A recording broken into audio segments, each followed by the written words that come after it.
আল্লাহর রাসূল বলেন, প্রশ্ন করা হবে হায়াত দিছি কোন পথে ব্যয় করলা, প্রশ্ন করা হবে কেমনে সম্পদ কামাইলা। অনেক মানুষ আছে স্লোগান দেয়, যেমনে পারো তেমনে কামাও। বাপ ছেলেকে বলে যেমনে পারো তেমনে পয়সা কামাও, অথচ বাবার বলা উচিত 1 টাকাও হারাম পকেটে ঢুকাবা না।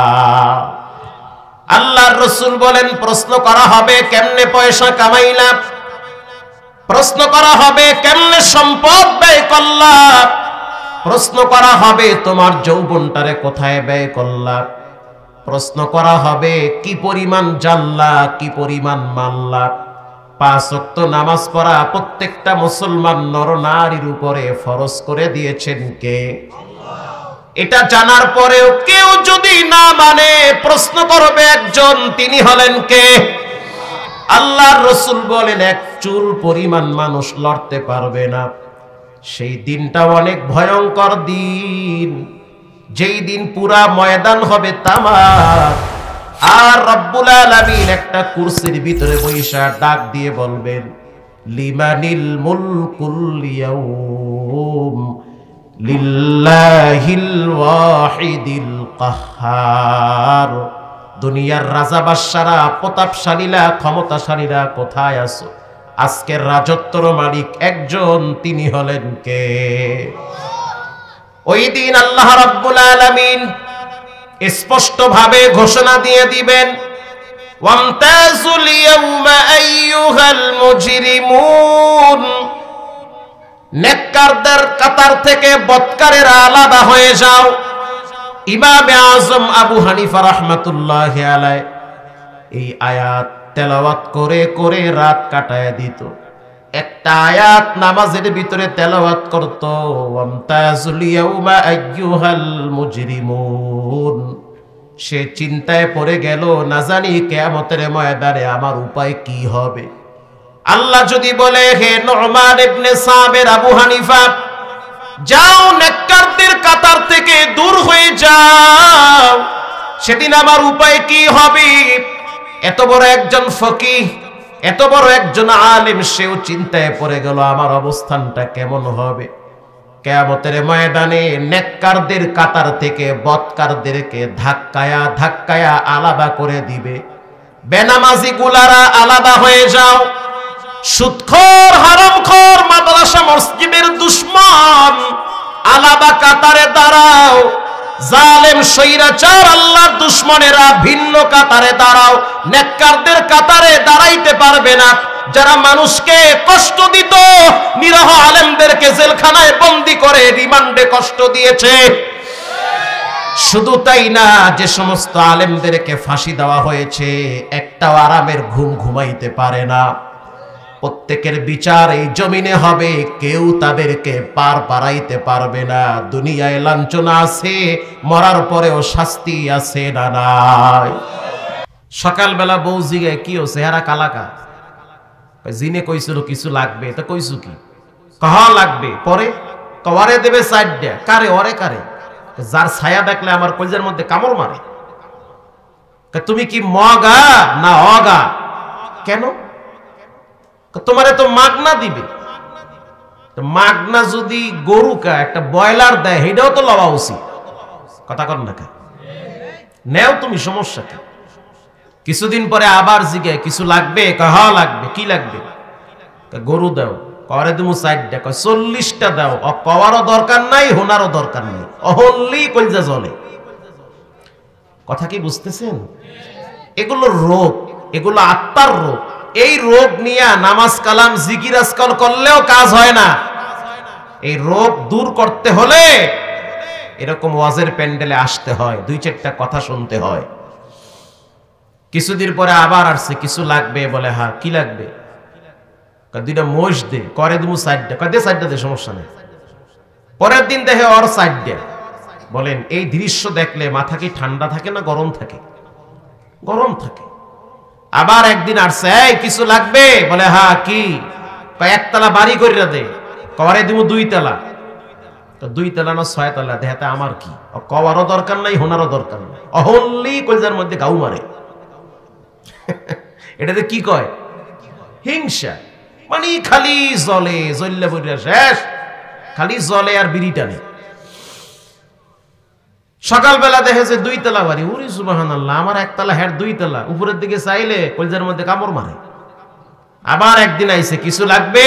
কাহা লাগবে কি? একটা চৌক উঠে লয়ে যা। তার মানে সোজা, এত কিছু বুঝায় কওয়া লাগে তোমাদের? আমার একটা চৌক উঠে লয়ে যাবি, ওর 2টা চৌক উঠে লয়ে যাবি। এটারে কি কয় বলেন? হিংসা। প্রিয় বাবারা, এই হিংসুকরা কখনোই ভালো থাকতে পারে না।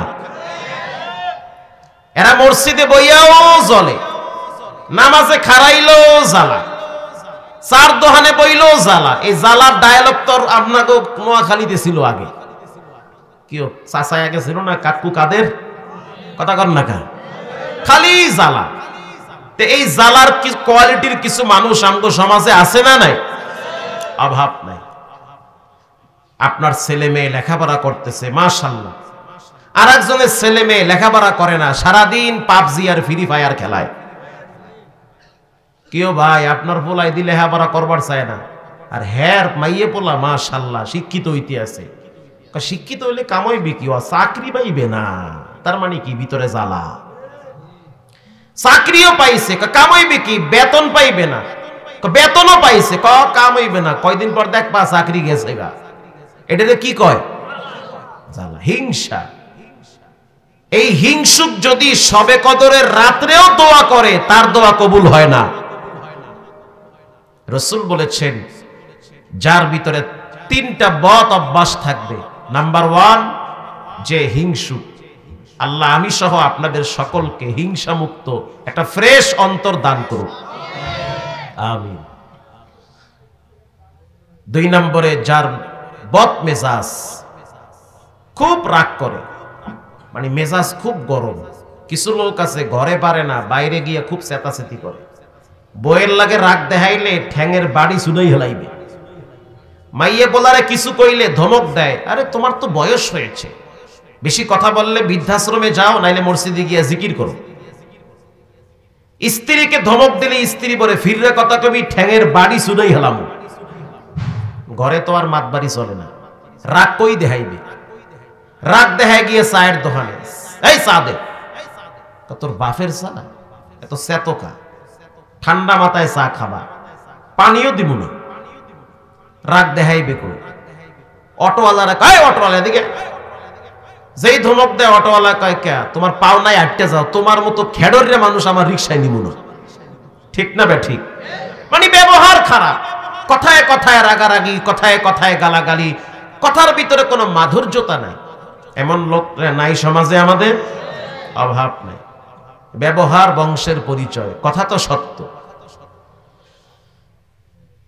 তো রাগ দেখানো জায়গা না পাইয়া ছায়া দেখে যে ইমাম সাহেব মসজিদে নামতে আছে, এটারে সাইজ করি। ইমাম সাহেব সহজ সরল মানুষ, রংপুর দিয়ে আইছে, বরিশাল দিয়ে আইছে, ওই নেত্রকোনার দিয়ে আইছে, রাগারাগি গিয়ে হেল লাগে দেখায়। এরকম কিছু কোয়ালিটির মানুষ আমাদের দেশেও আছে। রাগ যদি দেখাইতে মনে চায়, জাগা মতো রাগ দেখাবেন। ছেলে মেয়ে কোচিং এ না গেলে বাবায় রাগ দেখায়, দেখানো দরকার, এটা রাইট। ছেলে মেয়ে প্রাইভেটে না গেলে বাবায় রাগ করে, এটা বাবার রাইট, তার অধিকার আছে রাগ করার। তো ছেলে মেয়ে যখন নামাজ পড়ে না, তখন কেন মা বাবা রাগ করে না? তখন কেন আপনি খেপেন না? নেতা নেত্রীর ব্যাপারে যখন কিছু বলা হয়, তখন রাগ উঠে। আর যখন ধর্মকে নিয়ে বাজে কথা বলা হয়, ইসলাম নিয়ে কটূক্তি করা হয়, তখন কেন আপনার রাগ উঠে না? তখন তো আপনার রাগ ওঠা দরকার। রাসূল বলেছেন 3 নম্বরে, অহংকারী ব্যক্তি জান্নাতে যাবে যাবে না। ক্বালা আনা খায়রুম মিন খালাকতানি মিন নারিন ওয়া খালাকতাহু মিন তিন। আল্লাহ বলেন, হে ইবলিস, তুমি সিজদা করো আদম রে। ইবলিস যুক্তি পেশ করলো, ক্বালা আনা খায়রুম মিন, আমি হইলাম তার চেয়ে ভালো। কথা কি বুঝতেছেন? আমি তার চেয়ে ভালো। খালাকতানি মিন নারিন ওয়া خلقته من طين আমি হইলাম আগুনের তৈরি, সে হইল মাটির তৈরি। আগুনের গতি ঊর্ধ্ব, মাটির গতি নিম্ন। আগুন যদি জ্বালায়া দেয় উপরে উঠে, আর মাটি যদি উপরে মারা হয় মাটি নিচে পড়ে যায়। মানুষের চরিত্র হবে মাটির মতো ঠান্ডা। মাটি যেমন ঠান্ডা, তুমিও ঠান্ডা হও। মাটির চরিত্র হলো মাটি কখনোই মানুষের সাথে বেয়াদবি করে না। মাটির উপরে দাঁড়াইয়া মানুষ জুলুম করে, নির্যাতন করে, কত অপরাধ করে, তারপরেও তো মাটি কখনোই মানুষকে শেষ করে দেয় না। অথচ মাটিরও জবান আছে, মাটিও কথা বলে। ইয়াউমা ইদিন তুহাদ্দিসু আখবারাহা, কিয়ামতের দিন মাটি একজনের সাথে কথা বলবেন, তিনি হলেন কে? অহংকার ব্যক্তি আল্লাহর রহমত থেকে অনেক দূরে। আল্লাহর রাসূল বলেন তিনটা বদ অভ্যাস যার ভিতরে থাকবে সে জাহান্নামে যাবে। এবার রাসূল বলেন আলা উখবিরুকুম বিআহলিল জান্নাহ, আমি কি বলবো জান্নাতে কারা যাবে? সাহাবীরা বললেন বালা ইয়া রাসূলুল্লাহ।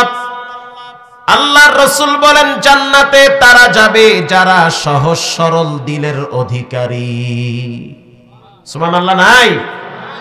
সহজ সরল দিলের অধিকারী, সহজ সরল মানুষ, এদেরকে আল্লাহ তাআলা কিয়ামতের ময়দানে কড়ায় গন্ডায় হিসাব নিবে না, দেখেই ছেড়ে দিয়ে জান্নাতের গেট খুলে দিবে। সহজ সরল মানুষ, প্যাঁচগোছ বুঝতো না, ধরবে তো মাথা মোটাওয়ালাদেরকে। কিয়ামতের ময়দান একদিন কায়েম হবে। পৃথিবী ছেড়ে প্রত্যেকটা মানুষকে চলে যেতে হবে, লম্বা টাইম কবরে থাকতে হবে। আবার এই কবর থেকে বিচারালয় একদিন আল্লাহর আদালতে প্রত্যেকটা মানুষকে দাঁড়াতে হবে। সেদিন ইনসাফের বিচার একজন কায়েম করবেন, যিনি বিন্দু পরিমাণ স্বজন প্রীতি করবে না, পার্সিয়ালিটি করবে না। ইনসাফ বিচারক একজন হবেন, তিনি হলেন কে? যেই ময়দানে বিচার হবে সেই ময়দান হবে তামার। কানা মিকদারুহু 50,000 সানাতিন মিম্মা তাউদ্দুন। আরো সাউন্ড দেন, বক্স টক্স নাই, মনিটর নাই, এই কথা কওয়া যায় তো? আমার কথা আমি বুঝিনি। আরো সাউন্ড দেন মিয়া, ফাটাফাটি সাউন্ড দেন, মাটি কাঁপবে এলাকায় সাউন্ডের ঠেলায়। নারায়ে তাকবীর। প্রত্যেকটা মানুষকে উলঙ্গ অবস্থায় দাঁড়ায় থাকা লাগবে। একদিন আর 2 দিন না, 50,000 বছর দাঁড়ায় থাকা লাগবে। সেই দিনটারে ভয় করেন, সেই দিনের হিসাব আগে মিলায়া তারপরে কবরে যান। কে কোন দল করবে, কে কোন নেতা নেত্রী মানবে, সেই পরিচয় চলবে না। পরিচয় হবে একটা, আপনার ভিতরে ঈমান আছে না নাই। আশ্চর্য একটা বিষয়, নূহ আলাইহিস সালাতু ওয়াস সালাম তার ঘরে খাবার খেয়ে তার সন্তান বড় হয়েছে কেনান, অথচ সন্তান জাহান্নামী, বাবা হলো নবী। আল্লাহু আকবার। লূত আলাইহিস সালাতু ওয়াস সালাম তার স্ত্রী জাহান্নামী, আর আল্লাহ পাক জলিল কদর পয়গম্বর লূত আলাইহিস সালাম তার ঘরে থাকার পরেও সে দ্বীন কবুল করে নাই। ইব্রাহিম আলাইহিস সালাতু ওয়াস সালাম আল্লাহর একজন অন্যতম জলিল কদর পয়গম্বর, যার সম্পর্কে আল্লাহ কোরআনে বলেন মিল্লাতা আবিকুম ইব্রাহিম হুয়া সাম্মাকুমুল মুসলিমিন।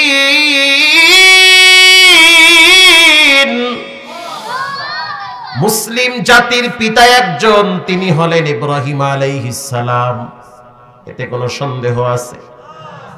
আমাদের জাতির পিতার নাম কি? ইব্রাহিম আলাইহিস সালাতু ওয়াস সালাম। এটা বাচ্চাদেরকেও শিখাতে হবে, তা না হলে ওই স্বৈরাচারের আমলে বাজে কথা শুনতে শুনতে অনেকের কান নষ্ট হয়ে গেছে। জাতির পিতা একজন, মিল্লাতা আবিকুম ইব্রাহিম, তিনি আমাদের জাতির পিতা, ঠিক না বেঠিক? প্রিয় ভাইয়েরা আমার, ইব্রাহিম আলাইহিস সালাতু ওয়াস সালাম সে তার বাবাকে বয়ান করেন, ইয়া আবাতি লিমা তা'বুদু মা লা ইয়াসমা। ও বাবা, যেই মূর্তির সামনে মাথা নত করেন সে তো কানে শোনে না, লা ইয়াসমা কানে শোনে না, ওয়ালা ইউবসির চোখে দেখে না। বিনয়ের সহিত বলি, মূর্তি কোনোদিন আপনার উপকার ক্ষতি করতে পারবে না। বলেন, উপকার ক্ষতি একজনই পারেন, তিনি হলেন কে? ইব্রাহিম নবী তার বাবারে এত নসিহত করলেন, অথচ তার বাবা নসিহত গ্রহণ না করে উল্টা তার বিরুদ্ধে মামলা দায়ের করছে। শুধু তাই না, ইব্রাহিম নবীর বাপ সাধারণ কোন ব্যক্তি নয়, তিনি হইল নমরুদের একেবারে ঘনিষ্ঠ ব্যক্তি ছিল। যখন ইব্রাহিম নবী তাওহীদের দাওয়াত দিল, তখন স্পষ্ট জানায় দিল, ক্বালা আরাগিবুন আনতা আন আলিহাতি ইয়া ইব্রাহিম। ও ইব্রাহিম, তুমি আমাদের দেবদেবীদেরকে ভার্সনা দিচ্ছ নাকি? তুমি আমাদের দেবদেবীর বিরুদ্ধে অবস্থান নিয়েছ।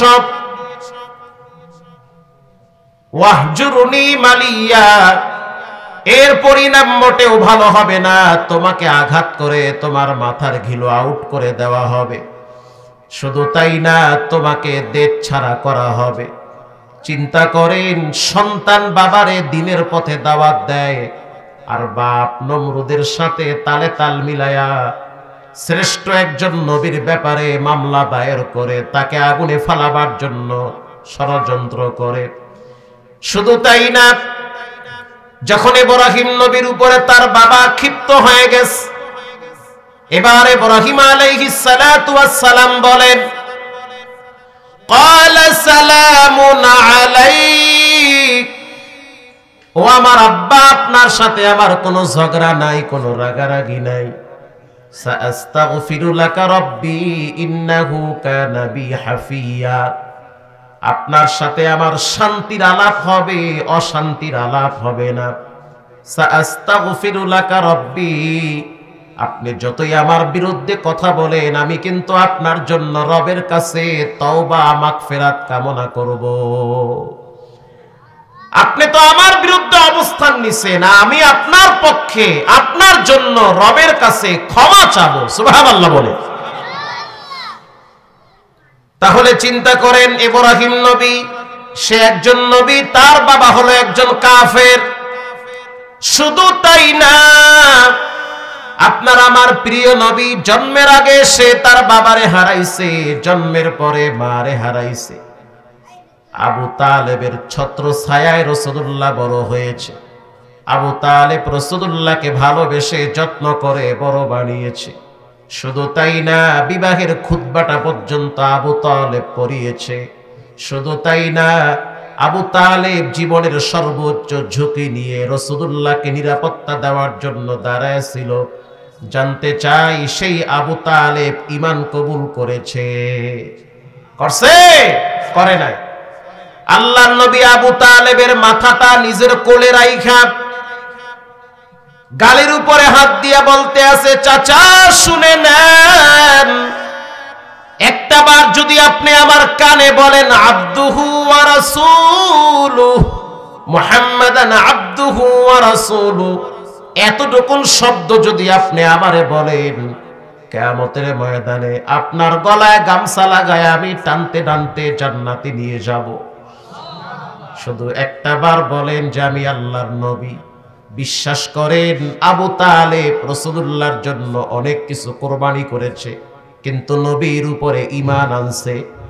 আনছে? আনে নাই। তার মানে আল্লাহ বুঝায় দেয়, হেদায়েতের মালিক কোন পীর না, কোন দরবেশ না, কোন খাজা বাবা না, কিবলা খাবা না। হেদায়েতের মালিক কোন নবীও না, হেদায়েতের মালিক একজন, তিনি হলেন কে?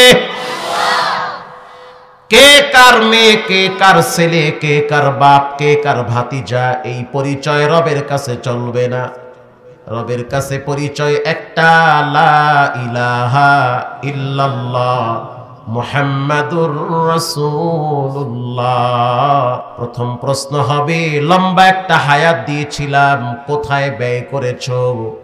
অনেক মুরব্বীরা গুরুত্বপূর্ণ হায়াতটারে চায়ের দোকানে বিড়ি আর চায়ের মাধ্যমে নষ্ট করে, নামাজও পড়ে না। এমন আল্লাহর ওলি আপনাদের দেশে নাই? মসজিদে আজান হচ্ছে অথচ চায়ের দোকানে বসে বসে সে বিড়ি নিয়ে ব্যস্ত আছে। আল্লাহর রাসূল বলেন, প্রশ্ন করা হবে, হায়াত দিছি কোন পথে ব্যয় করলা? প্রশ্ন করা হবে, কেমনে সম্পদ কামাইলা? অনেক মানুষ আছে স্লোগান দেয়, যেমনে পারো তেমনে কামাও। বাপ ছেলেকে বলে যেমনে পারো তেমনে পয়সা কামাও, অথচ বাবার বলা উচিত 1 টাকাও হারাম পকেটে ঢুকাবা না। আল্লাহর রাসূল বলেন, প্রশ্ন করা হবে, কেমনে পয়সা কামাইলা? প্রশ্ন করা হবে, কেমনে সম্পদ ব্যয় করলা? প্রশ্ন করা হবে, তোমার যৌবনটারে কোথায় ব্যয় করলা? প্রশ্ন করা হবে, কি পরিমাণ জানলা, কি পরিমাণ মানলা? 5 ওয়াক্ত নামাজ পড়া প্রত্যেকটা মুসলমান নর নারীর উপরে ফরজ করে দিয়েছেন কে? এটা জানার পরেও কেউ যদি না মানে, প্রশ্ন করবে একজন, তিনি হলেন কে? আল্লাহর রাসূল বলেন, 1 চুল পরিমাণ মানুষ লড়তে পারবে না। সেই দিনটা অনেক ভয়ঙ্কর দিন, যেই দিন পুরা ময়দান হবে তামার, আর রব্বুল আলামিন একটা কুরসির ভিতরে বৈশা ডাক দিয়ে বলবেন, লিমানিল মুলকুল ইয়াউম লিল্লাহিল ওয়াহিদিল কাহ্হার। দুনিয়ার রাজা বাদশারা, প্রতাপশালীরা, ক্ষমতাশালীরা কোথায় আছো? আজকের রাজত্বর মালিক একজন, তিনি হলেন কে? ওই দিন আল্লাহ রাব্বুল আলামিন স্পষ্ট ভাবে ঘোষণা দিয়ে দিবেন, ওয়ামতাজুল ইয়াউমা আইয়ুহাল মুজরিমুন। নেককারদের কাতার থেকে বদকারেরা আলাদা হয়ে যাও। ইমামে আজম আবু হানিফা রাহমাতুল্লাহি আলাইহি এই আয়াত তেলাওয়াত করে করে রাত কাটায় দিত। একটা আয়াত নামাজের ভিতরে তেলাওয়াত করত, ওয়ামতাজুল ইয়াউমা আইয়ুহাল মুজরিমুন। সে চিন্তায় পড়ে গেল, না জানি কিয়ামতের ময়দানে আমার উপায় কি হবে। আল্লাহ যদি বলে, হে নুমান ইবনে সাবির, আবু হানিফা, যাও নেককারদের কাতার থেকে দূর হয়ে যাও, সেদিন আমার উপায় কি হবে? এত বড় একজন ফকিহ, এত বড় একজন আলেম, সেও চিন্তায় পড়ে গেল, আমার অবস্থানটা কেমন হবে।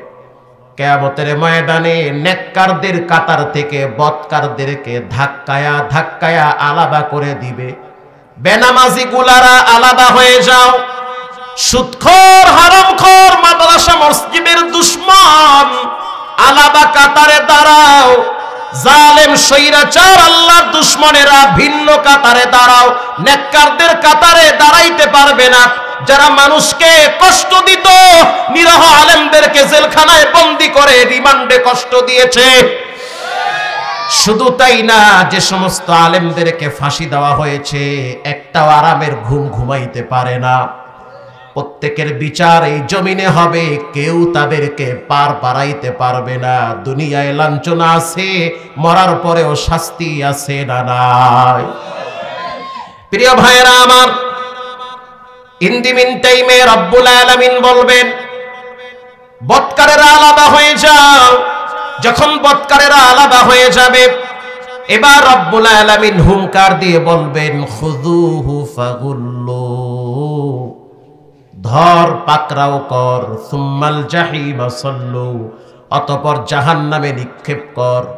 সুম্মা ফি সিলসিলাতিন যারউহা ৭০ যিরাআন ফাসলুকু, ৭০ হাত শিকল নিয়া পায়ে বাঁধা হবে, এরপরে জাহান্নামে ফেলা হবে। জান্নাতীরা জাহান্নামীদের দিকে তাকায়া তাকায়া বলবে, ইয়াতাসাআলুনা আনিল মুজরিমিনা মা সালাকাকুম ফি সাকর। সাকর নামক জাহান্নামে কেন আসছো? কারণটা কি? এর কারণটা কি? কেন তোমরা আসলা? এই ভয়ঙ্কর জায়গায় কি মানুষ আসে? তখন জাহান্নামীরা জবাব দিবে, ক্বালু লাম নাকু মিনাল মুসাল্লিন। জাহান্নামে আসার পিছনে সবচেয়ে বড় কারণ হলো নামাজ না পড়া। হে যুবক, যারা নামাজ পড়ো না, সাবধান, এমন টাইমে মৃত্যু হাজির হবে যখন নামাজ পড়ার টাইম পাবা না।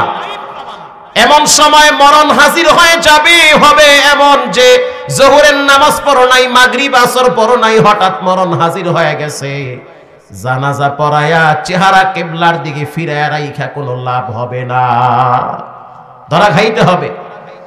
গত পরশুদিন দেখলাম টাঙ্গাইল রোডে রাস্তার পাশে গাড়ি রাইখা যখন সাভারে নামাজে ঢুকলাম, ছোট্ট একটা মসজিদ, পিছনের গাড়ির ড্রাইভার, তাকেও দেখলাম গাড়ি ব্রেক করে ভিতরে ঢুকে গেল। আমি তাকে বললাম যে আপনি একা, ভিতরে তো আরো কয়েকজন পুরুষ মানুষ দেখতে পাইলাম। ড্রাইভার সাহেব জবাব দিল, স্যার নামাজ পড়ে না, স্যারের বন্ধু যারা আছে বলে তারাও নামাজ পড়ে না। তো আপনি কেন আসছেন? বলে হুজুর আমি তো সকালবেলা মসজিদে মক্তবে আল্লাহর কোরআন পড়েছি, মা বাবা কোরআন শিখাইছে, কোরআনের কিছু নূর আল্লাহ আমার কলিজার ভিতরে জমা রাখছে। মালিক গাড়িতে বসে আছে, কর্মচারী নামাজে যায়। মালিক গাড়িতে বসে বসে বিড়ি টানে, কর্মচারী গাড়ি রাইখা ড্রাইভার মসজিদে হাজিরা দেয়। কে মালিক কে কর্মচারী এটা দুনিয়ায় বিচার করা যাবে, কিয়ামতের ময়দানে যাবে না। যার ঈমান যত ভালো তার জান্নাতে ঠিকানা তত ভালো। জান্নাতীরা প্রশ্ন করবে জাহান্নামে আসার পিছনে কারণ কি? প্রথম কারণ নামাজ না পড়া। যুবক ভাইরা আমার অনেকেই বলে হুজুর আমি তো খারাপ কাজে লিপ্ত আছি। যতই খারাপ কাজ করেন তারপরেও নামাজ পড়া লাগবে। কেউ বলে হুজুর আমি জিনা করি, করো তারপরেও নামাজ পড়বা। আবার কেউ বলে হুজুর আমি মিথ্যা বলি, বলো তারপরেও নামাজ পড়া লাগবে। যেই সিচুয়েশনে থাকো, যত রকমের অবস্থানে থাকো, যথাযথভাবে 5 ওয়াক্ত নামাজে সিজদা দেওয়া লাগবে। আর যখন মানুষ সিজদা দেয় তখন রবের একেবারেই নিকটে চলে যায়। গত 2 বছর আগে আপনারা পত্রিকায় দেখছেন লঞ্চের ভিতরে আগুন লাগছে। ঢাকা থেকে একটা লঞ্চ বরিশালে যাওয়ার সময় আগুন লাগছিল। সেই লঞ্চের ভিতরে এমনও যুবক ছিল যার হাতে মেহেদি লাগানো ছিল। কালকে দুপুরে যার বিবাহ হবে বরিশালের স্বরূপকাঠিতে। মা টেলিফোনে বলছে সন্তান দেরি আর করা যাবে না, ভালো একটা ফ্যামিলির মেয়ে তোমার জন্য রাখছি। আমরা দেখার পরে পছন্দ হয়েছে, তোমার সাথে মেয়ের বাবা বিবাহ দিবে। তাড়াতাড়ি দ্রুত তুমি 3-4 দিনের ছুটি নিয়ে বাড়িতে আসো। তবে বাইতুল মুকাররম থেকে মেয়েটার জন্য নাকফুল নিয়ে আসবা, চক বাজার থেকে বিবাহের কিছু সামগ্রী নিয়ে আসবা। কত স্বপ্ন, কত ফিউচার প্ল্যান প্রোগ্রাম মুহূর্তের ভিতরে সব শেষ হয়ে গেল।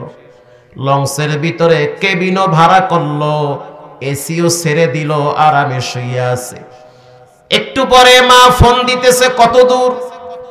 সন্তান বলতে আছে মা কেবলমাত্র পুস্তকলা ব্রিজ পার হইছি। কারণ পুস্তকলা ব্রিজের নিচ দিয়া লঞ্চ যায়। আবার একটু পরে মা ফোন দেয়, কত দূর? করে আসতেছি। বাবারে বলবা সকালবেলা লঞ্চ ঘাটে অপেক্ষায় থাকতে। সন্তান এবার সাইলেন্ট করে ঘুমায় গেছে। 2-2.5 ঘন্টা পরে ঘুম ভেঙে গেছে। সন্তান এবার বুঝতে পারলো যে আমার মোবাইলে কে যেন বারবার ফোন দিতেছে। তাকায়া দেখলো তার মা প্রায় 50টার উপরে কল দিয়েছে। আশ্চর্য হয়ে গেল, মা এতবার টেলিফোন কেন করে?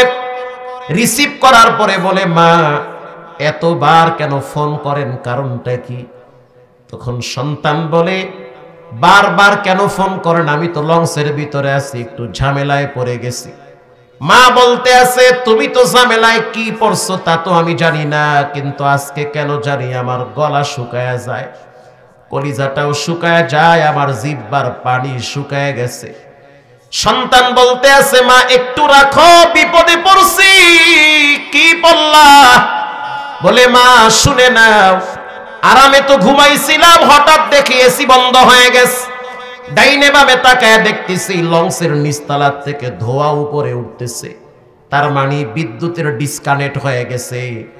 মা বলতে আছে, এজন্যই তো বুঝতে পারছি আমার কলিজার পানি কেন বারবার শুকায় যায়। সন্তান পৃথিবীর যে কোনো প্রান্তে যদি বিপদে পড়ে, প্রথম মায়ের কলিজার ভিতরে টান লাগায় দেয় কে?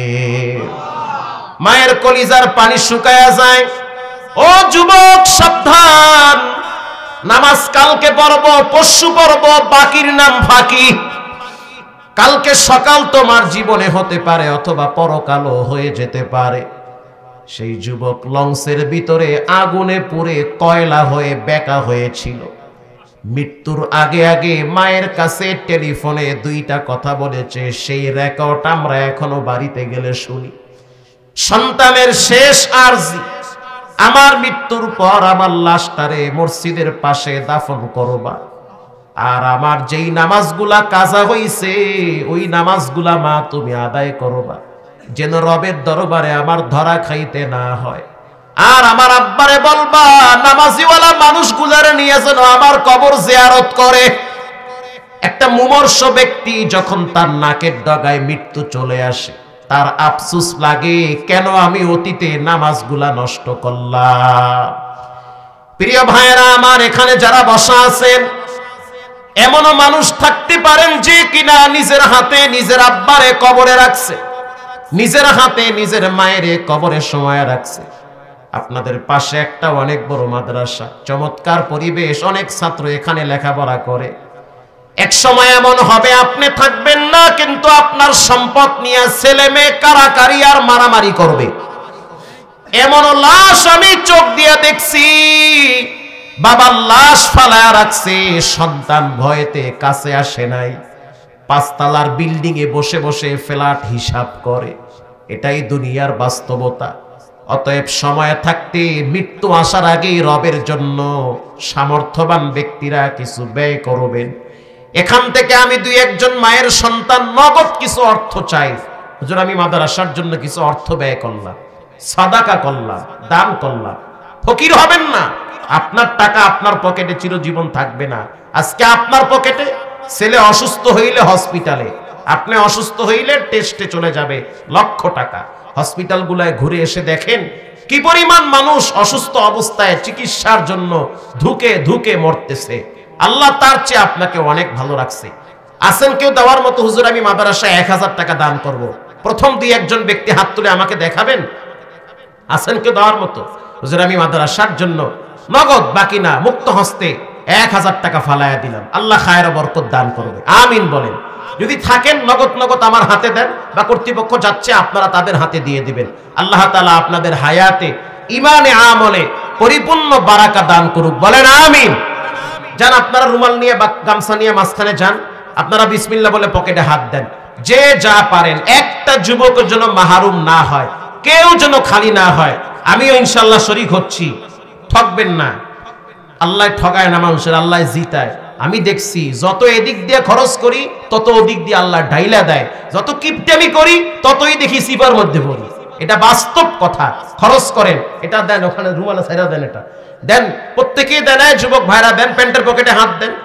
মুরব্বী যারা আছেন 1000, 500, 2000 যে যা পারেন প্রত্যেকেই মুক্ত হস্তে দান করেন। 500 টাকা দা রাখেন, এখান থেকে 500 রাখেন। আল্লাহ তাআলা কবুল করুক, খায়ের বরকত দান করুক, দুনিয়া আখিরাতে সফলতা দান করুক। আমি এখানে 7টার সময় আসতাম, কিন্তু পাক্কা 3 ঘন্টা আমি ইলেটগঞ্জ মোড়ে বসে আছি। ওখানে অনেক বড় একজন নেতা আসছে, তিনি ভালো মানুষ, নেতাও খুব ভালো মানুষ। তিনি বিদেশ থেকে আসছে, প্রায় 1000 গাড়ি নিয়ে সেই এয়ারপোর্ট থেকে বহর দিয়ে তারা নিয়ে আসছে। পুরা রাস্তা ব্লক হয়ে গেছে, এই জন্য একটু দেরি হয়েছে। আমিও আপনাদের কাছে দোয়া চাই, ক্ষমা চাই। আল্লাহ তাআলা আমি সহ আপনাদের সকলকে, প্রত্যেককে যথাযথভাবে 5 ওয়াক্ত সালাত আদায় করার তৌফিক দান করুক, বলেন আমিন। দেন বিসমিল্লাহ বলে সবাই দান করেন, কেউ খালি হাতে ফিরাইয়া দিবেন না, দেন সবাই দেন ইনশাআল্লাহ। জুমার দিন কত ধনী মানুষকে দেখছি মাস্ক লাগাইয়া ভিক্ষা করে, যাদের এক সময় বাড়ি ছিল, কি সমস্যা বলে কিডনি 2টা শেষ, কয়েক কোটি টাকা খরচ করছি, তাও চিকিৎসার জন্য আর কুলাইতে পারি না। আমি কি বলি আল্লাহ কি না পারে? আল্লাহ সবই তো পারে। কালকের ধনী আজকের ফকির বানায় দিছে, আবার এমনও যুবক দেখছি কানাডায় গিয়া কোটি কোটি টাকার মালিক হয়ে গেছে, দেশে মাদ্রাসা মসজিদ স্কুল সবই আল্লাহ তার দ্বারা করাইছে। মনকে বড় রাখবেন, অর্থ খরচের বেলায় কৃপণতা করবেন না, ভালো রাস্তায় যত ব্যয় করবেন আল্লাহ তত বরকত বাড়ায়া দিবে। আল্লাহ আপনাদেরকে তৌফিক দান করুক, বলেন আমিন। দেন বিসমিল্লাহ বলে সবাই পকেটে হাত দেন, যে যা পারেন মুক্ত হস্তে নগদ